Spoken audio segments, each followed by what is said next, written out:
속에 들어가가지고 용접한다고 하면은 잠수부가 아무리 깊이 들어가 봐야 배 바닥까지입니다. 그럼 배 바닥에서 물리까지 얼마나 되겠습니까?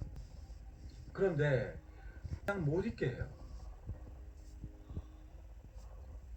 이유가 인공산소를 갖다가 다이렉트로 계속 들이마시고 있으면은 원래 몇 시간 잠수 못 한다라고 합니다. 그리고 잠수병도 문제가 되겠죠. 이제 그 가짜 뭐 인공산소를 들이마셨을 경우에 이게 혈액에 이제 기체들이 들어가 가지고 얘들이 배출이 되어야 되는데 기체로 배출이 되는 게 아니고 얘들이 물형 액체 형태로 해가지고 혈관을 막아버린다고 합니다. 그래서 걸리는 거라고요. 그래서 이제 잠수할 때에도 내려갈 때도 천천히 내려가죠. 기압에 관련되어 있는 기압 차이에 관련되어 있는 문제인데요. 천천히 잠수해서 내려갑니다. 뭐 내려갈 수도 막 급속도로 그냥 막 완전 막 풍하고 막 빠른 속도로 내려가면 그건 이제 죽게 되고요. 올라올 때도 마찬가지예요. 올라올 이 잠수복 안의 기압과 다음에 이 물의 압력과 비등비등해야 되는 거예요. 서서히 올라오면서 잠수복 안과 잠수복 밖의 밀도 차이를 결국은 밀도거든요. 밀도 차이를 서서히 극복하면서 올라오는 거예요. 이게 이제 의학 상식입니다. 환기가 가능할까요? 여러분들? 우주에서 뭐 아예 공기를 다 빼버려도 그 속에는 자연 환기가 불가능하죠. 싹 다 비워버린다고 할지라도 역시 인공산소가 들어가게 됩니다. 구리모님께서 알고 봤더니 잠수함에 근무를 하셨더라고요. 그래서 이제 동동 구리모님한테 제가 이제 몇 가지 물어봤는데 그래서 그 답변을 한번 같이 볼까요? 잠수함 타보신 분들한테 좀 항상 물어보고 싶었거든요. 뭐라고 답변하냐면요. 저는 209 2억기함 승조 후 전역했습니다. 우리나라 잠수함은 250m까지 작전합니다. 209급이죠. 저는 수리 후 배를 수리한 다음에 원래 규정은 250m인데 305m까지도 내려가 봤다고 자랑을 하고 있습니다. 지금 3000m가 아닙니다. 고작 305m까지 내려가 봤다고 자랑하고 있습니다. 현대 기술인 거죠. 250m 이상 1m 단위로 보고하면서 250m 딱 되었을 때부터는 1m 단위로 보고하면서 천천히 내려갔다고 합니다. 선체가 수축되는 소리가 텅텅 하면서 납니다. 왜 영화에 보면은 깊이 자망했을 때, 뭐 잠수함이 침몰했을 때, 바닥에 가라앉을 때 막 볼트가 막 팅팅 막 튕겨져 나가면서 잠수함이 찌그러지는 그런 영화들이 있죠. 예, 그런 현상이라고 보시면 됩니다. 예, 뭐 글씨 안 보이면은 이것도 크게 해야지 뭐.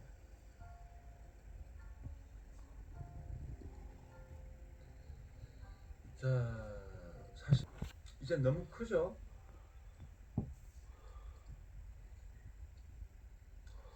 천천히 내려갔다고 하고요.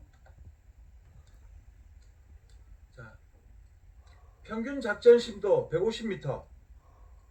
핵 잠수함은 500m 정도일 겁니다. 자, 그러면 이분은 핵 잠수함을 타 보셨나요? 못 타 보셨나요?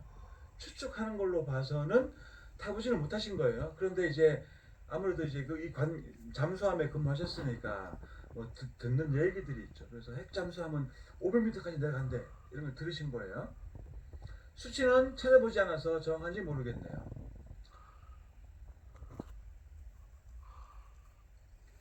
자, 현실이 이런데 자, 겨우 해저 탐험하려고 마리아나 해구 가능할까요? 근데 한 달 정도 최대 잠수해서 있을 수 있으나 매일 새벽에 올라와 스노클 항해하면서 배터리 충전합니다.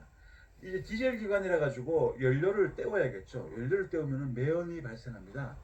물 속에서 때울 수는 없죠. 결국 연료를 태우기 위해서 물 위로 올라와 가지고 연료를 태우면서 배터리를 충전한다고 합니다. 이때 환기를 하는 거예요. 그런데 여기 참 중요한 내용이 있습니다. 핵잠수함은 오래 있을 수 있으나 음식이나 LiOH 필터가 떨어져서 오래 작전을 못합니다. 공간이라 산소를 충전해서 가지고 다니며 조금씩 틀어서 함 내부에 공급해 줍니다. 그리고 호흡하면서 나오는 이산화탄소, 이것을 처리해야 하는데 모든 공기는 이산화탄소 제거해주는 필터를 거쳐서 흘러가게 됩니다. LiOH 필터가 이것이 아주 비쌉니다. 기름보다 비쌉니다. 그리고 209 잠수함에서 정박하면서 기름도 넣지만 이 필터를 교환해야 합니다. 이것은 아주 많이 들어갑니다. 사이즈도 좀 큽니다. 작은 잠수함에 몇백 장씩 실어서 하루에 몇 개씩 교환하면서 사용한다고 말하고 있어요. 자, 스노클 항해하면서, 그러니까 물 위로 떠가지고 항해하면서 외부 공기로 환기를 해주기 때문에 환기하면서도 필터를 갖다가 하루에 수십 장 갈아치워야 된다고 지금 말하고 있는 거죠. 계속 장황하면 엄청 많이 들어갈 겁니다. 기름도 아니고 음식도 아닌 LiOH 필터로 더 작전하고 싶어도 안 됩니다. 우주 정거장이면 분명히 이산화탄소 처리해야 하고 산소 필요하고 물도 필요한데 크크. 자, 이렇게 제가 물어봤더니 이제 답변을 주셨어요. 이거 요약해 보면 뭡니까? 결국은 산소 문제가 발생하게 되는 거죠. 물론 이제 우주 정거장이 있다라고 했기 때문에 일반 잠수함 매일 새벽에 기어 올라오는 거예요. 올라와서 환기를 시키는 겁니다. 환기를 시키면서도 하루에 수십 장의 고급 필터가 들어갑니다. 오늘 중요한 거요, 이거 아니고요, 이거죠. 지금 이 발단이 어떻게 된 거냐면은, 자, 이 글을 써주신 동동구리몬님께서 채팅창인가 라이브 창에서인가 뭐라고 말씀하시냐면 우주 정거장에서 볼일 보고 난 대소변 이거 정수해 가지고 다시 마신다고 하거든요. 그 얘기를 했더니 이제 그것에 대한 뭐 답변 형식으로 이제 그 잠수함에서 근무하셨던 분이 말씀하시는데 오줌 냄새, 예, 이거 끝장이라고 합니다. 처리가 불가능할 정도래요. 잠수함에서 그 정도로 오줌 냄새, 그러니까는 암모니아죠. 이거 걸러내야 되는데 이게 엄청난 심각한 문제라고 합니다. 그런데 우주 정거장에는 무슨 특별한 기술이 있나요?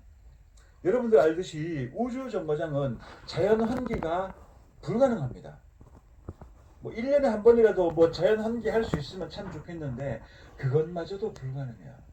우주로 올라가 있다고 하는 순간부터 지금 이 순간까지 자연 환기를 단 한 번도 하지 않은 거예요.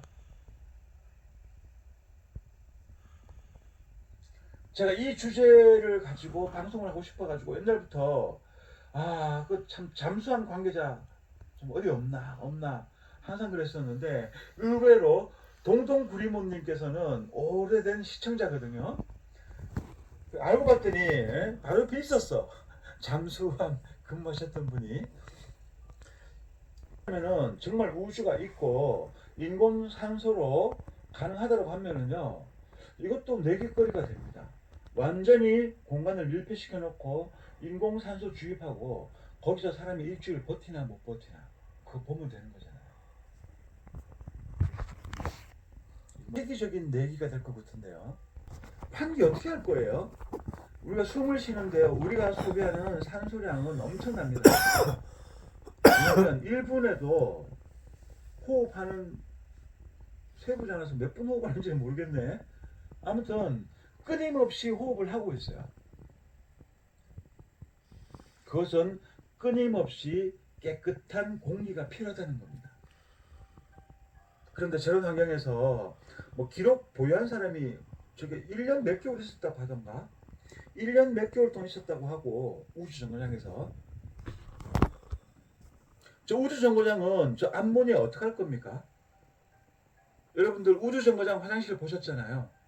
호수에다가 소변 보고 있고 조그마한 뭐 거기다가 이제 대변을 본다고 하는데 그 암모니아 냄새 어떻게 처리할 거냐고요. 균이 계속 번식할 거잖아요.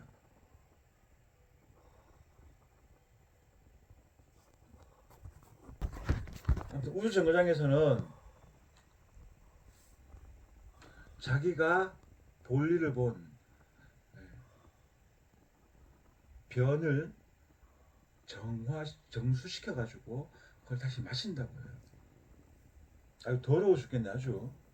물이 부족하다는 거죠 여러분들.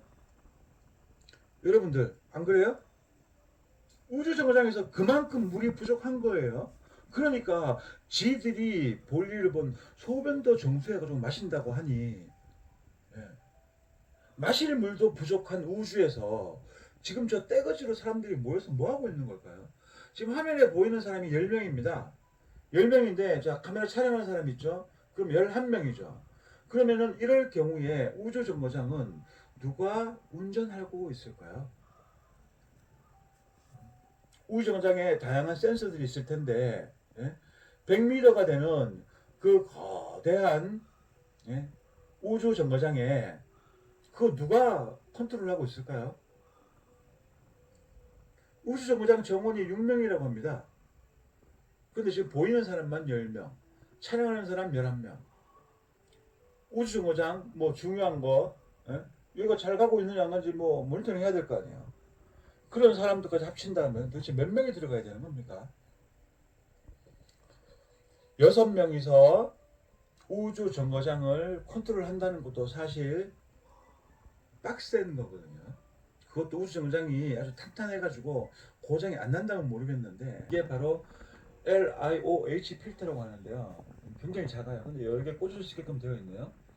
그런데 이 필터가 작다는 거는요. 여러분들 얼핏 생각할 때에 이게 필터가 작지만은 고성능이라 가지고 아주 많이 걸러낸다라고 그렇게 생각할 수도 있는데요. 필터는 그런 거 존재하지 않아요. 말 그대로 거름망이잖아요.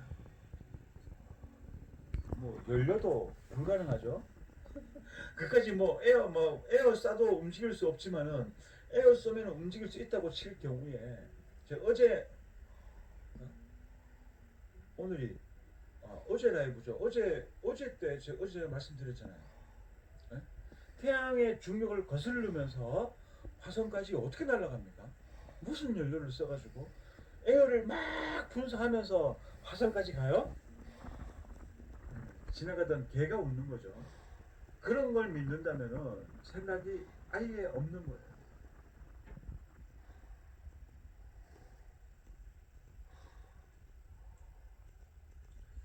눈알 튀어나오고 자 그 나오지만은 250m 이상 내려갈 때 텅텅하면서 잠수함이 소리가 난다고 해요. 찌그러지는 소리죠. 그거는 밖으로 팽창을 해버립니다. 터져버리는 거예요. 진공 상태에서 우주선을 얼마나 단단하게 만들어야겠습니까? 그런데 우리가 뭐 우주선 봐보면은 뭐 얼핏 봐도 정말 허접하잖아요.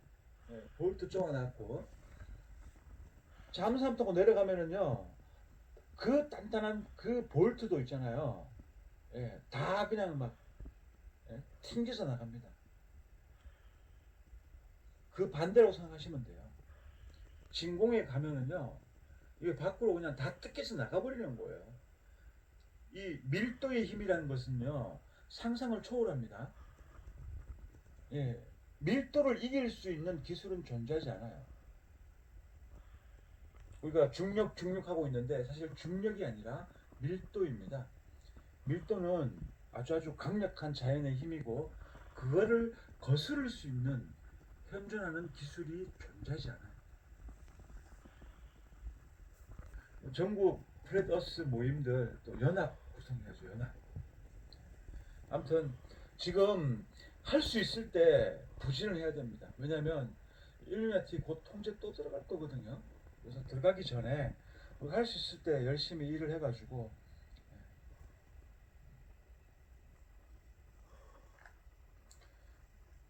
자 우리 그 플리더스 모임 여러분들 지역 모임이 필요합니다. 그리고 지역 모임이 괜히 있는 게 아니고요. 만약에 예를 들어서 뭐 지난 토요일 날 이제 광주 모임을 시작했었는데 이제 광주 모임 일주일마다 한 번씩 하면서 그냥 모이는 게 아니고요. 교회를 키울 거예요. 교회를.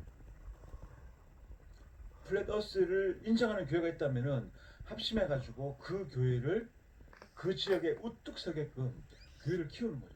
부산도 마찬가지예요.